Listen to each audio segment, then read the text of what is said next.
राधे राधे दोस्तों। तो कैसे हो आप सब? आशा करता हूँ आप सब अच्छे होंगे। दोस्तों ये एसएससी जीडी पीवाईक्यू सीरीज का सेट 8 है। दोस्तों इससे पहले 7 सेट कंप्लीट कर चुके हैं। दोस्तों ये सेट 21 फरवरी 2024 की शिफ्ट 4 में पूछा गया था। दोस्तों बिना समय खराब करते हुए क्वेश्चन नंबर 1 की तरफ बढ़ते हैं। क्वेश्चन नंबर 1 में बोल रहा है एक खिलौने का वास्तविक मूल्य $25 है, लेकिन यह 30% की छूट के साथ सेल में बेचा जाता है, तो खिलौने का विक्रय मूल्य कितना होगा? दोस्तों 30% को अपन फ्रैक्शन में क्या लिखते हैं? 3/10, यानी 10 पे 3 की छूट दी जा रही है, तो कितने बचे? 7/10। यही तो पूछा है, खिलौने का विक्रय मूल्य 25 गुणा 7/10, यानी 5 बार काटेंगे, ये 2 बार, 5 का 7 में मल्टीप्लाई करेंगे तो 35, 35 में 2 का भाग देंगे, 17.5। Option number A. अब दोस्तों क्वेश्चन नंबर 2 में बोल रहा है सुरेश एक कार को 36% की हानि पर बेचता है, क्रय मूल्य और विक्रय मूल्य का अनुपात कितना होगा? दोस्तों मान लेते हैं उसका सीपी 100 रुपए है, उसने बेचा कितने पे? 36% की हानि पर, यानी 100 में से 36 माइनस करेंगे तो कितने में बेचा? 64 में। इनका अनुपात पूछा है, तो इसको काटेंगे 4 से, ये 25 बार जाएगा, फिर 4 एकम 4, ये 6 बार, यानी 25:16। Option number B. अब दोस्तों क्वेश्चन नंबर 3 में बोल रहा है एक निश्चित शहर की जनसंख्या में पहले वर्ष 5% और दूसरे वर्ष 8% की वृद्धि होती है, जनसंख्या में कुल प्रतिशत वृद्धि कितनी होगी? तो दोस्तों ऐसे फॉर्मूला से करेंगे a+b+ab/100, इस फॉर्मूले से करेंगे। तो दोस्तों इससे करेंगे तो 5 + 8 + 5 × 8/100, 5 और 8 13 + 8 5 40, 40 में 100 का भाग देंगे तो ये कितना हो जाएगा? 0.40, यानी 13.4%। Option number B. अब दोस्तों क्वेश्चन नंबर 4 में बोल रहा है इसका लेना है वर्गमूल, तो वर्गमूल निकालने के लिए 81 का वर्गमूल कितना होता है? 9। अब दोस्तों कितनी संख्या है ये? 1 2 3 4 5 6, यानी अपन यहाँ पे कितनी संख्या लेंगे? पॉइंट के बाद 3 संख्या लेंगे। इसमें 6 पूछी है तो अपन कितनी लेंगे? 3। अगर यहाँ पर 4 होती तो अपन कितनी लेते? 2। तो एक तो ये है ही, 1 और 2, यानी 0.009। Option number C. अब दोस्तों क्वेश्चन नंबर 5 में प्रथम 31 विषम संख्याओं का औसत कितना होगा? तो दोस्तों मैं आपको बताऊं, प्रथम n विषम संख्याओं का औसत n ही होता है, ठीक है। अब दोस्तों इसे तो मैं डिटेल में करना है तो डिटेल से, लेकिन ये अपन कंपटीशन की परीक्षा दे रहे हैं, अपन जितना समय बचाएंगे उतना ही अच्छा है। तो डायरेक्ट कितना होगा? 31। क्वेश्चन नंबर 6 में बोल रहा है यदि 4m = 5n = 20c, तो m/n/c का मान कितना होगा? तो दोस्तों इसे अपन 4m 5n और 20c, इसे दोस्तों या तो इनका एलसीएम कितना आएगा? 20, या तो 20 का सब में भाग दे दो, 20 का भाग दे दो, तो कितना आएगा? 5, यानी m/5, ये कितना? 5/n/4, ये 4 बार जाएगा और ये 1 बार, तो ये कितना आएगा? c/1। एक तो इनकी ये वैल्यू हो गई 5 4 और 1, 5 4 1, यानी ऑप्शन नंबर ए। और दोस्तों इसको डायरेक्ट भी करें तो बिना ये सब रखे, अगर अपन m निकाल रहे हैं, अगर m निकाल रहे हैं तो m को छोड़ के इन दोनों का मल्टीप्लाई करो, इन दोनों का मल्टीप्लाई कितना आएगा? 100, 20 का 5 में करेंगे।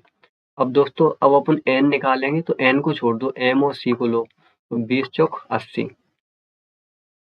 अब दोस्तों अपन तीसरा जब c निकालेंगे तो c के लिए c को छोड़ दो, अब m और n को लो, तो कितना हो जाएगा? ये 20। अब इनको काट दो, तो 20 से काटेंगे तो 20 एकम 20, 20 चौक 80 और 20 पहिया 100, 5 4 1, यानी ऑप्शन नंबर ए। अब जो भी आपको उचित लगे उससे कर लेना। अब दोस्तों क्वेश्चन नंबर 7 में दो कारें एक ही बिंदु से चलना शुरू करती हैं, एक पॉइंट से चलना शुरू करती हैं और एक दूसरे से विपरीत दिशाओं में यात्रा करती हैं। एक इधर की साइड यात्रा करती है, एक इधर की साइड यात्रा करती है। यदि एक 40 किलोमीटर आवर, ये पहली 40 किलोमीटर और दूसरी 50 किलोमीटर आवर की चाल से चलती हैं तो 5 घंटे में वे दोनों एक दूसरे से कितनी दूरी पर होंगी। तो दोस्तों ये बताओ, जब मैंने आपको पहले भी सेटों में बताया है कि जब विपरीत दिशा में दूरी को देखते हैं तो उनको ऐड करते हैं, तो विपरीत दिशा में और समान दिशा में देखते हैं तो माइनस करते हैं। अब यहाँ पे विपरीत दिशाओं की बात की गई है, तो ये 50 और 40 कितना हुआ है, 90। और कितने 5 घंटे में दूरी पूछी है, इंटू 5 तो कितना हो जाएगा 450, यानी ऑप्शन नंबर ए। तो दोस्तों क्वेश्चन नंबर 8 में बोल रहा है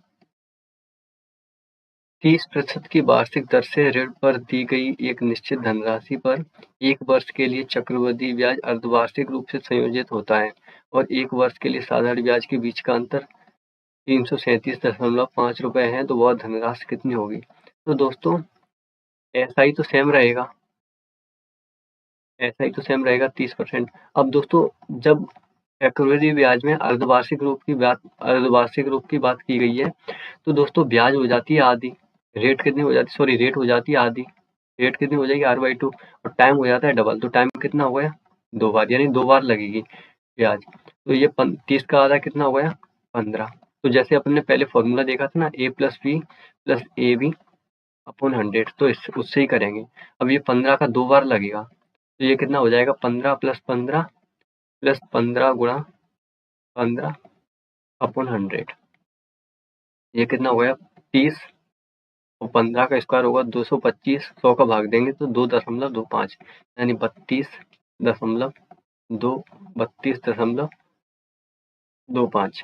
अब दोस्तों ये तो इनका आ गया SI 1 साल का, और 1 साल का ये आ गया CI। अब इन दोनों का अंतर कितना दिया हुआ है 337.5, 337.5, और अपने पास अंतर कितना आया 2.5। अब क्या बोल रहा है, इनकी धनराशि यानी 100% का मान निकालना है, 2.25।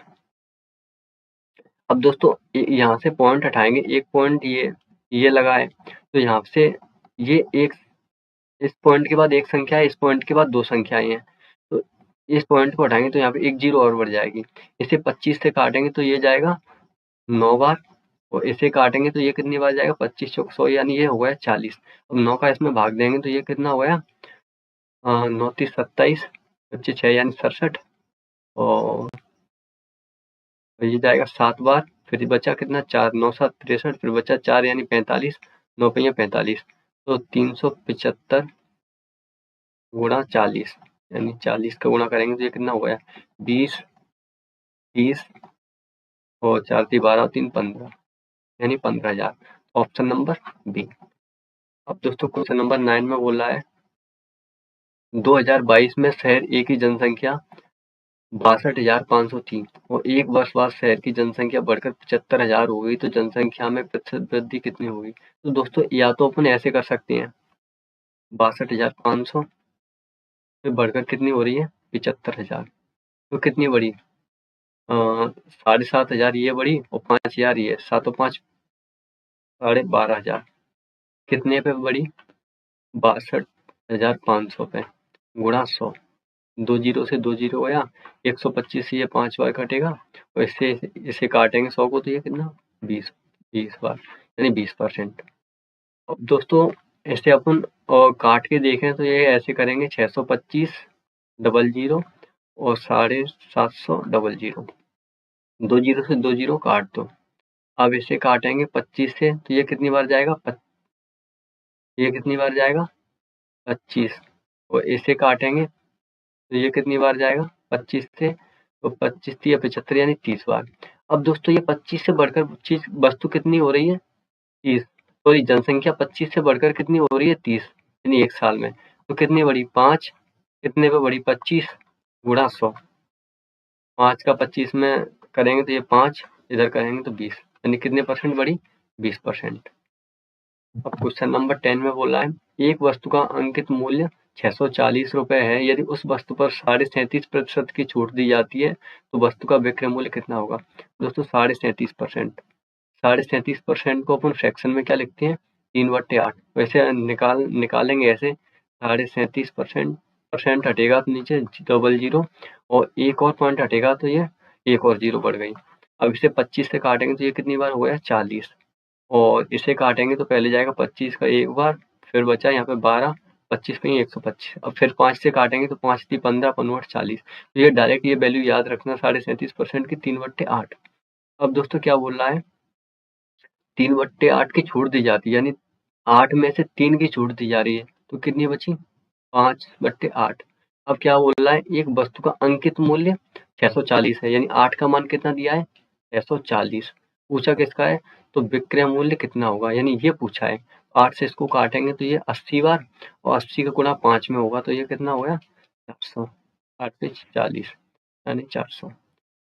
दोस्तों क्वेश्चन नंबर 11 में बोल रहा है, क्रय मूल्य और विक्रय मूल्य के बीच का अंतर 132 रुपए है, यदि लाभ 20% है तो विक्रय मूल्य कितना होगा। तो मान लेते हैं सीपी और एसपी। सीपी मान लेते हैं 100 रुपए, और तो लाभ 20% का हो रहा है, तो विक्रय मूल्य कितना हो गया 120। अब दोस्तों क्रय मूल्य और विक्रय मूल्य के बीच का अंतर यहाँ पे कितना दिया हुआ है 132%, नहीं यहाँ पे अंतर कितना हो रहा है 20। ये अंतर कितना हो रहा है 20, और 20 का मान कितना दिया हुआ है 132।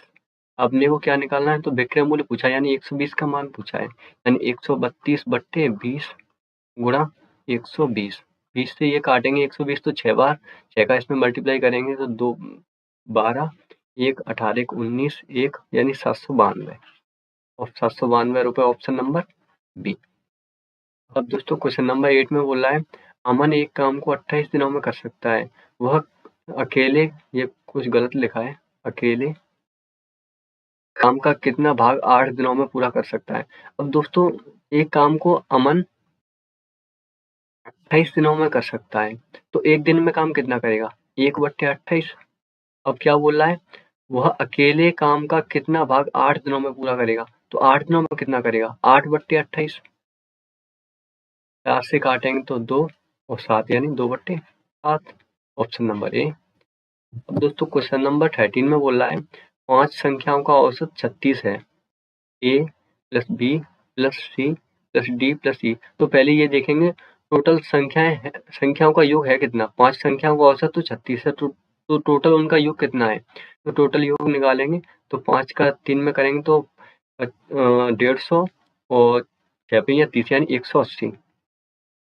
अब दोस्तों बोला है प्रथम 2 संख्याओं का औसत, यानी ए प्लस बी का औसत अंतिम 3 संख्याओं के औसत का 1.5 गुना है। अंतिम यानी C plus D plus E upon 3 का 1.5 गुना यानी 3/2। 1.5 गुने को अपन फ्रैक्शन में चेंज करेंगे तो पॉइंट हटेगा तो 10, और 5 × 3 = 15, और 5 दूनी 10 यानी 3/2।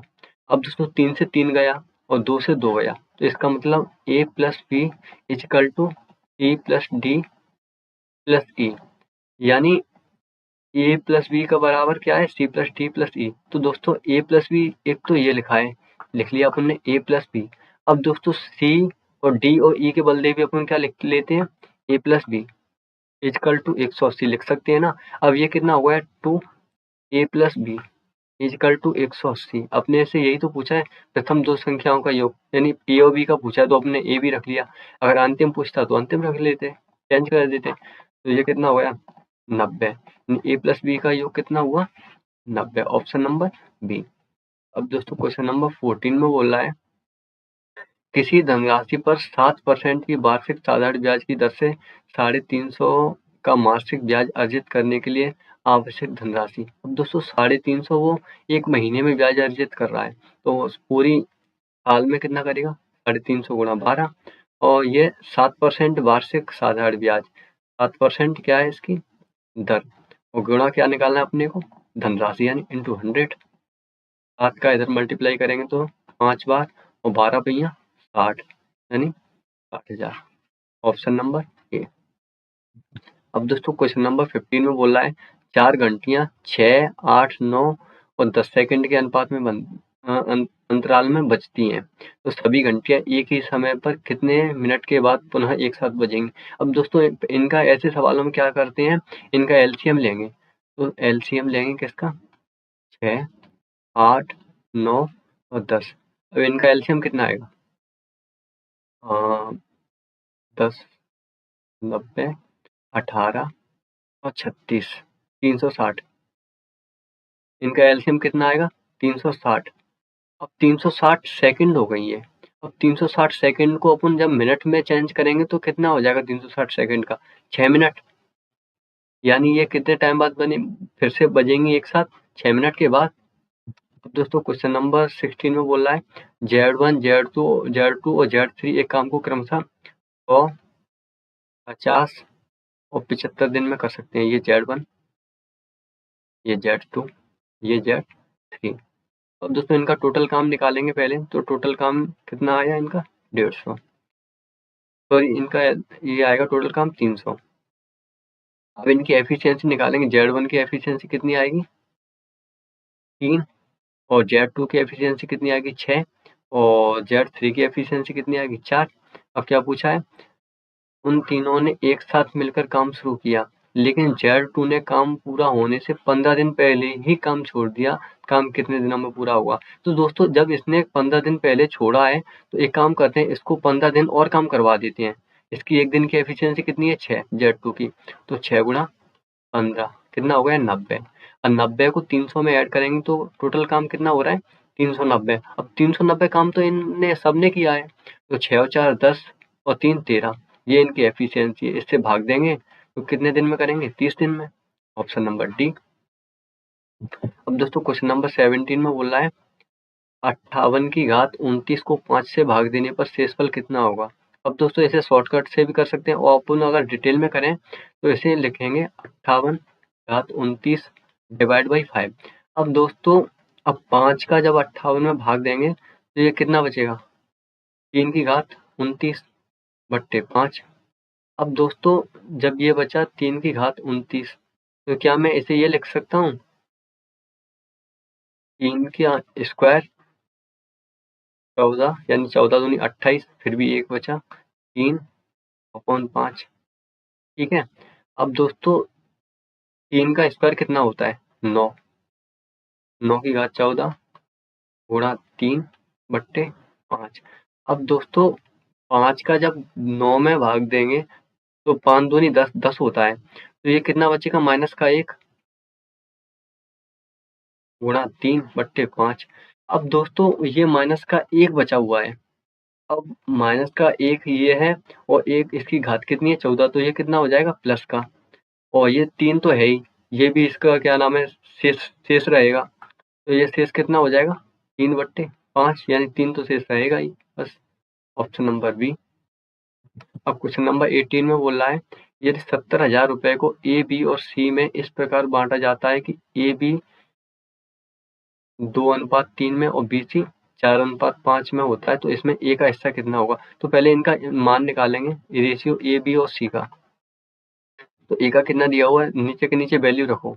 ए की वैल्यू कितनी है तो 2, तो ये रखो। बी की वैल्यू कितनी दी हुई है 3, तो 3 लिख दी। दोस्तों लेटर के नीचे वैल्यू रखनी है। हाँ, अब बी की वैल्यू कितनी दी हुई है 4, सी की कितनी दी हुई है 5। अब जो खाली जगह बची है ना, तो बगल वाले से भर दो। ये कितना लिखा है 3, तो यहाँ पे लिखेंगे 3। ये कितना लिखा है 4, तो यहाँ पे भी लिख दो 4। अब इनका मल्टीप्लाई करेंगे तो 4 दूनी 8, 4 ती 12 और 5 तिया 15। तो ये इनकी क्या आ गई एफिशिएंसी, या कुछ जो भी कह लो, जो भी इसमें दिया है। अब क्या बोला है, तो इसमें ए का हिस्सा कितना होगा। ए का ये कितना आया है 8, और सबका मिला के कितना है 70,000 रुपए। तो 12 और 8 20, 20 और 15 35, 70,000 बट्टे 35 गुणा किसका निकालना है 8 का। तो ये काटेंगे तो ये कितनी बार जाएगा 35 दूनी 70, यानी 2000। 2000 गुणा 8 करेंगे तो कितना होगा 16,000। Option number B. अब दोस्तों क्वेश्चन नंबर 19 में बोला है 2 की घात 4 गुणा 3 की घात 3, 2 की घात 5 गुणा 3 की घात 2 और 2 की घात 5 गुणा 3 की घात 6 का लघुत्तम समापवर्त क्या होगा, क्या है। अब दोस्तों ऐसा सवाल अपन ने पीछे भी किया है। पीछे वाले सवाल में अपन ने क्या निकाला था एचसीएफ, और इसमें क्या पूछा है एलसीएम। तो दोस्तों एलसीएम में सबसे पहले इन तीनों में कॉमन क्या है 2 2 2, तो पहले 2 देखो। अब एलसीएम में अपन सबसे बड़ी घात देखते हैं सब में कॉमन, तो इसमें 4 है, इसमें 5 है, इसमें कौन सी है 5, तो 5 आएगी गुणा।